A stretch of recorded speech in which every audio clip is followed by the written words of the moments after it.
Hello everyone, my name is Joy and today I would like to talk about consuming animals after they have lived a good life among people who care about them. After all, lots of people consider themselves animal lovers and many animal farms pride themselves on their certificates, labels and other awards for their welfare standards. Now, from farmers to consumers, we obviously value the idea of being good to animals. Otherwise, it wouldn't be such a popular marketing strategy. Now, I could go further into these labels and what they mean in practice, but I will save that for a later time and unequivocally give humans the benefit of the doubt. Because for a while now, I've been wanting to explore a topic that people seem to be even more militant about than veganism. I was fascinated. Now, whether the topic came to backyard eggs or Wagyu cows that get massaged, the point is usually similar to this. It is practically justified to consume an animal or their secretions if that animal has experienced a good life.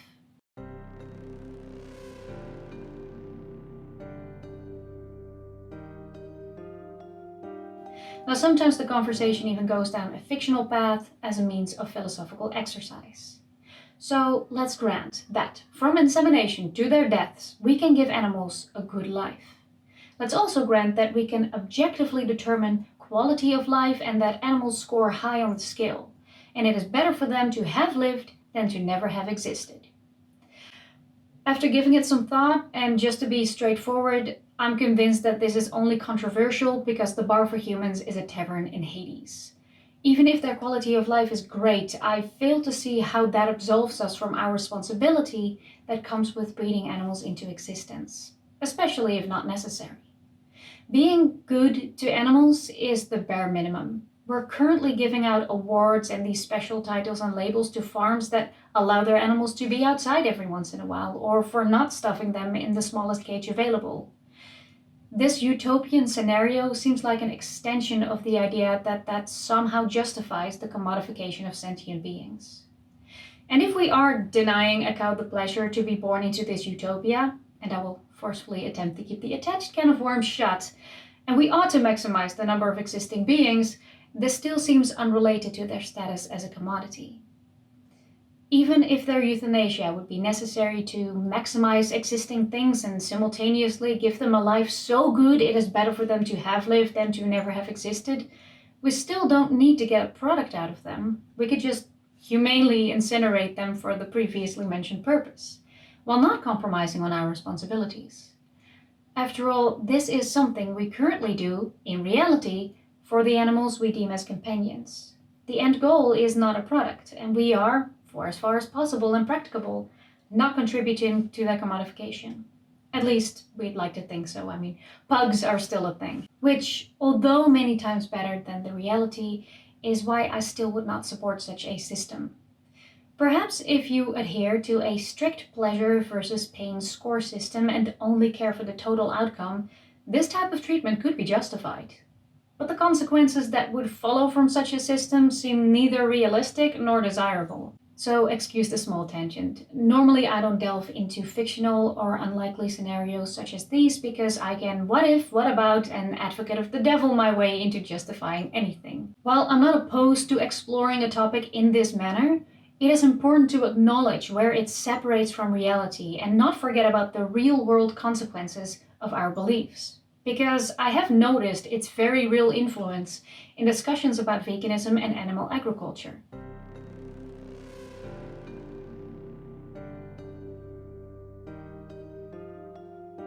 I'm willing to believe farmers who say they care about their animals, but this sincerity is only credible due to the standard we have accepted. On that same note, I am willing to believe the appreciation humans feel for non-human animals they work with.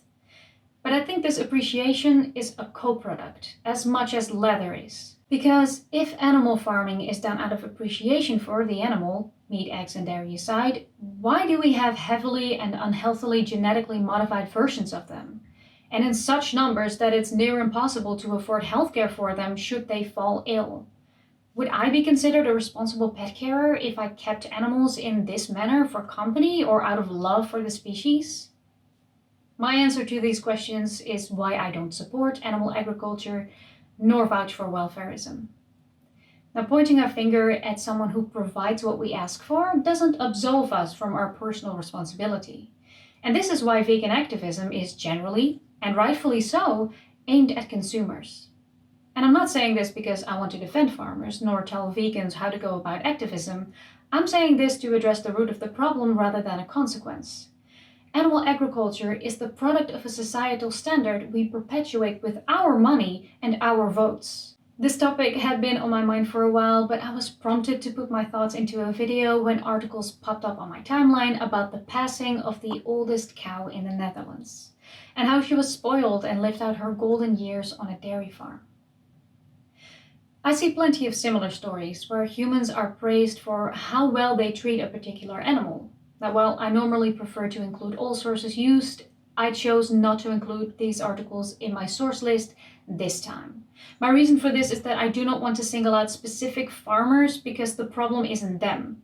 The commodification of animals is so normalized that when animals are not immediately disposed of once no longer profitable, it's newsworthy.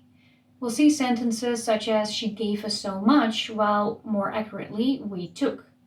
And there are many other species we would never deny a good life because they gave us too little. We'll also express how impressed we are with them in terms of liters of milk, and even mention how more recently born cows produce even more, with little regard for their comfort in that aspect. We will see the number of calves she birthed, but when reading these articles I can never seem to find out what happened to those. Never mind any information on the animals that live the usual lifespan on similar farms or even the very same farm. My point is that being good to the animals for which we are responsible is a basic requirement and does not justify any harm needlessly inflicted on them. That responsibility is not paid off at the cash register. Thank you for watching, and I'd love to hear what you think. Bye!